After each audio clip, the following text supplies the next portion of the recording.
আসসালামু আলাইকুম, hello everyone.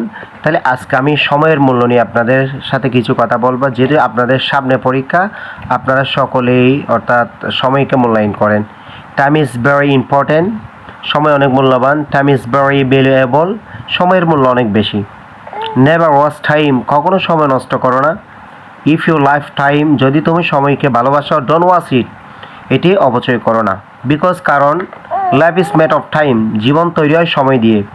Lost time never comes back, হারিয়ে যাওয়া সময় কখনো ফিরে আসে না। Living only memorize and regret, শুধু রেগে যায় স্মৃতি আর কিছু বা আফসোস। এজন্য সবাইকে বলবো সময়কে মূল্যায়ন করেন, পড়তে বসেন। তাহলে আমি সবসময় একটা কথা বলি, ইউ নো দ্যাট বয়, হে বালক তুমি জানো, to tell time is life, সময়ের যুগপল জীবন। ডো নট ওয়াস টাইম, সময় অপচয় করো না, ইউ লস ইজ লাইফ, জীবন হবে অধপতন। এই জন্য সময়কে মূল্যায়ন করেন আর পড়তে বসেন। টেক ইউর টাইম, যতক্ষণ সময় লাগে সময় নেন। Thanks for watching.